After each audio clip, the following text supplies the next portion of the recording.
जब किसी मकान का उद्घाटन होता है ना, है या मकान का पाया रखाता है, कोई नया फ्लैट बन रहा है, मकान बन रहा है और उसमें कोई नया पाया, पहली बार अगर कोई पाया रखा रहा है, कोई बीम बन रहा है, कॉलम बन रहा है, उसमें नीचे पाया बना रहा है, तो उसमें जो ब्राह्मण होते हैं, आप जिन वास्तुशास्त्री से पूछेंगे, ब्राह्मण जन से पूछेंगे कि हमारा मकान बन रहा है, खड्डा खुद रहा, तो उसमें पहले क्या चीज रखें, तो वो बता देगा, इसमें आप नाग नागिन का जोड़ा रख दीजिए, इसमें आप थोड़ा सा कलश में शक्कर भरकर उसमें अमर बेल के टुकड़े डालकर रख दीजिए। पर शिव महापुराण, स्कंद पुराण, वास्तुशास्त्र, अग्नि पुराण और वामन पुराण, ये वामन पुराण के अंतर्गत में मिलेगा, अग्नि पुराण के अंतर्गत में मिलेगा कि यदि नूतन मकान के पाए में एक नारियल के गोले में गुड़ भरकर, शमीपत्र रखकर उसको दबा दिया जाए तो उस घर में कभी संपदा की कमी नहीं होती और क्लेश नहीं हो सकता, चाहे कितनी भी अहंकारी बहू क्यों ना हो, चाहे कितना भी अभिमान अभिमत्ता रखने वाली सास क्यों ना बहू, उस सास बहू में प्रेम ही रहेगा, क्लेश नहीं हो सकता, उसमें विवाद नहीं हो सकता। उस घर के अंदर जितने भाई रह रहे हो, जितने कुटुंबी रह रहे हो, परिवार रह रहा हो, उसमें क्लेश का कोई मतलब नहीं हो सकता। चलो याद करिए, पुराने समय में कितना प्रेम होता था भाइयों में, सत्य बोलना, बहनों में, भाइयों में, बुआओं में, इतना बड़ा परिवार और ऐसा प्रेम रहता था, कोई जमीन मांगे ना, जायदाद मांगे ना, दुकान का हिस्सा मांगे ना, रकम मांगे, इतना प्रेम कहां से आता था। तो पुरानी बात याद करो, पहले के समय में ये सीमेंट के मकान बनते थे क्या? अरे बोलते जाओ, नहीं, क्या होता था, चूना मंगवाया जाता था, मिट्टी मंगवाई जाती थी, उसमें गुड़ मिलाया जाता था, बोलो मिलाते थे कि नहीं मिलाते थे, गुड़ मिलाया जाता था और उसमें थोड़ा सा उसको चिकना करने के लिए खोपरे का तेल डाला जाता था। अब वास्तु रीति में तो हमने ये सब चीज छोड़ दिया, हमने ये सब चीज समाप्त कर दिया, ना तो हम उसमें गुड़ मिला रहे हैं, ना कोई वस्तु मिला रहे हैं, बस सीधे सीमेंट खरीद के लाए और लगा दिया गया। पर उसका वास्तु तत्व क्या है, उसका वास्तु, जैसे कोई बहुत बीमार व्यक्ति है, बहुत बीमार है, बहुत बीमार, और उसको कोई औषधि नहीं लग रही, उसको कोई औषधि काम ही नहीं कर रही, तो आप जब उसको भोजन कराएं, पानी पिलाएं, आप उसको कुछ भी खिलाएं, चाहे जूस पिला रहे हो, भोजन करा रहे हो, चाहे सूप पिला रहे हो, उसका मुख यदि आप पूर्व में रखकर खिलाएंगे तो 15 दिन के अंदर वो अपने हाथों से भोजन करना चालू कर देगा। 15 से 16 दिन नहीं होगा। पर यदि आप उसको उत्तर का मुख रखकर, आप उसको पश्चिम का मुख रखकर बीमार व्यक्ति को अगर भोजन कराएंगे, दक्षिण का मुख रखकर भोजन कराएंगे, तो उसको औषधि लगने में बहुत समय लगता है महाराज। औषधि इसको 15 दिन बहुत हो गए,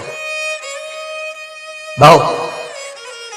जैसे दक्षिण की ओर मुख कर कर भोजन करने वाले व्यक्ति का उदर, पेट, वो कहते हैं ना रोग हो जाते, पेट के रोग बहुत सारे हैं महाराज, बहुत रोग है महाराज, पेट से जुड़ा हुआ कब्ज का भी देवे, गैस का भी देवे, और ना जाने जाने कितनी कितनी बीमारियां उसके अंतर्गत हो जाती हैं। तो ये सारे रोग कैसे होते हैं? दक्षिण में बैठकर अगर आप मुख कर भोजन कर रहे हो तो पेट से जुड़ा हुआ रोग कभी जिंदगी में समाप्त नहीं हो सकता। 50 गोली खा लो, 50 ऑपरेशन करा लो, 50 तरह के डॉक्टर को दिखाओ, मतलब यह पक्का है कि आप दक्षिण की ओर बैठकर, दक्षिण की ओर मुख कर आप भोजन ग्रहण कर रहे हो तो आपको वो दुख तो ग्रहण करना ही पड़ेगा, वो दुख तो आपको झेलना ही पड़ेगा। तो भगवान शिव की कथा कर रही है, स्कंद पुराण वर्णन कर रही है महाराज, सुंदर अग्नि पुराण और वामन पुराण कर रही है। एक गोले में गुड़ शमीपत्र रखकर जो दबाया जाता है उससे जीव को, इसलिए आज भी हमारे यहाँ नियम है, जब आप लोग नहीं दबा पाते तो जब वास्तु पूजन कराने पंडित जी आते हैं तो एक चांदी के, एक तांबे के लोटे में नाग नागिन उसमें शक्कर भरते हैं, शक्कर भर के उसको दबाते हैं कि भले तुमने गुड़ नहीं रखा तो शक्कर दबा दो, पर उसको गोले में रखना चाहिए, परंतु उसको रख देते हैं तांबे के कलश में। नियम वही है पर उसको चेंज कर दिया गया समय अवस्था में कर दिया कि उसमें तांबे का कलश रखो, चांदी का नाग नागिन रखो, शक्कर भरो, फिर दबा। और नियम वो है कि नारियल का गोटा हो, गुड़ भरा हो, उसमें भले तुम नाग नागिन रखो चाहे कुछ भी रखो, पर समीप पत्र अगर रख दिया तो नाग नागिन की भी जरूरत नहीं है। समीप पत्र रख दिया तो वास्तु की मूर्ति रखने की भी जरूरत नहीं है। समीप पत्र में 33 कोटि देवता एक एक पत्ती के रूप में उस समीप पत्र के भीतर विराजमान रहते हैं, जिसको हम विराजमान कर रहे हो, सुख समृद्धि वैभव आनंद दे। बेलपत्री के पेड़ के नीचे हल्दी का शिवलिंग का निर्माण करो, हल्दी पिसी हुई हल्दी का शिवलिंग का निर्माण करो, उसका पूजन कर कर घी का दिया लगाकर भगवान शंकर की वही हल्दी का शिवलिंग का तिलक अपने हृदय पर, चाहे पुरुष हो चाहे स्त्री हो, अपने हृदय पर कंठ के पास उस तिलक को लगाएं और बाबा का विसर्जन उसी बेलपत्री के पेड़ के नीचे जल डालकर कर दें। महाराज यश मिलना प्रारंभ हो जाता है। केवल ये यश के लिए ही नहीं होता, इसका एक क्रम और है।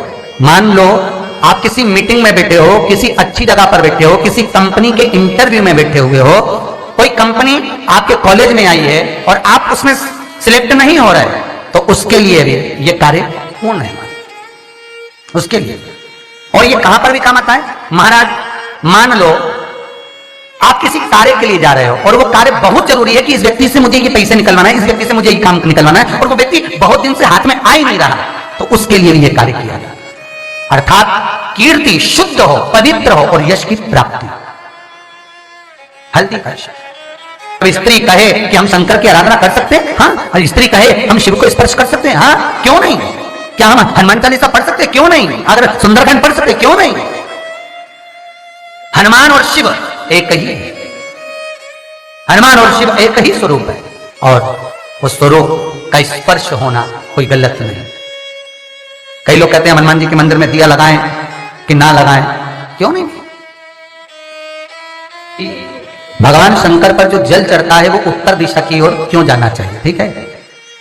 और पूजन करने वाले व्यक्ति को महाराज दक्षिण में बैठकर उत्तर की ओर मुख कर शंकर का अनुमोदन क्यों करना चाहिए, ठीक है? जब हम शिव जी की अर्चना करते हैं तो हमारा मुख कहां ज्यादा होना चाहिए? उत्तर की ओर, ठीक है? दक्षिण में, दक्षिण की ओर से हम बैठे, जहां भगवान का जल जा रहा है महाराज उस ओर देखते हुए, अर्थात उत्तर की ओर हमारा मुख होकर हम भगवान के शंकर की आराधना करें। जैसे पूर्व अभिमुख होकर शिव की जो आराधना करी जाती है वो एक श्रेष्ठता का फल देती है, फल देगी, मना नहीं है। पश्चिम की ओर मुख कर जो शंकर की आराधना करी जाती है उसका फल मिलेगा, मना नहीं है। पर दक्षिण में बैठकर उत्तर की ओर मुख कर जब हम शंकर की आराधना करते हैं उसका जो फल होता है वो शीघ्र प्राप्त होता है। पर ज्यादातर लोग कैसे करते हैं?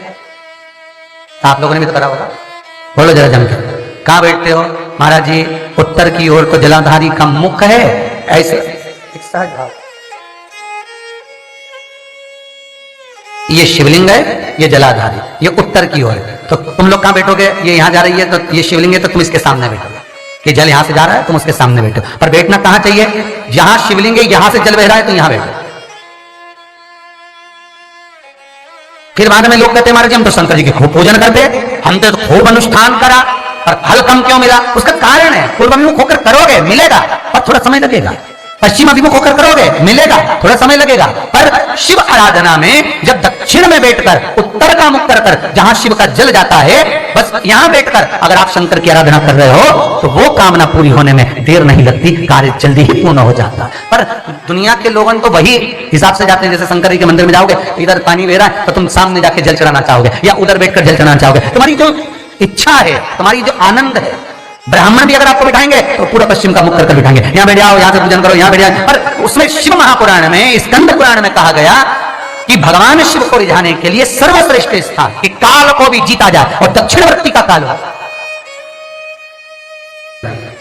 जब एक लोटा पानी शंकर जी पे चढ़ता है और वो बहकर बाहर निकलता है, वहां पर जैसे ही, और शास्त्र कहता है, कितनी सुंदर बात कहता है कि जल भी अगर शंकर को चढ़ाना तो उतना चढ़ाना कि बहकर निकल जाए, बहकर निकल जाए। इतना सा जल ले गई और चढ़ा कर आ गई, वो श्रेष्ठता नहीं। वो जल जब बाहर आएगा और जैसे ही वो जल मेरी जलाधारी से, अर्थात जो जलाधारी है गोल जहां शिवलिंग रखा है और जहां चरण, तो जलाधारी से जैसे ही नीचे गिरेगा, गिरते ही वो जल का भाग सारी नदी, तालाब और बावड़ी और कुंड को प्राप्त हो जाएगा। जैसे ही प्राप्त होगा, एक अंश भी अगर जल शिवलिंग पे से गिरता रहेगा, निकलता रहेगा, सारी नदी, तालाब, बावड़ी, कुंड सब आप रूप ही पावन हो जाएंगे, चाहे कितने भी पापी पाप छोड़कर जाए। तो कहा महाराज, अगर पूर्व में जल गिरेगा तो भगवान कहते हैं वो सूर्य को प्राप्त होगा, पश्चिम में जल गिरेगा तो चंद्र को प्राप्त होगा, दक्षिण में जल गिरेगा तो कहा यम को प्राप्त होगा, और उत्तर में जो जल गिरेगा वो सारी नदी, तालाब, बावड़ी और कुंड को प्राप्त होगा। भगवान के ऊपर एक लोटा, इसलिए कई कई मंदिरों में एक एक बूंद पानी गिरता रहता है, क्यों? पानी जाना चाहिए, रहना, उसका भाग आनंद है। श्री शिवाय नमस्तुभ्यं। श्री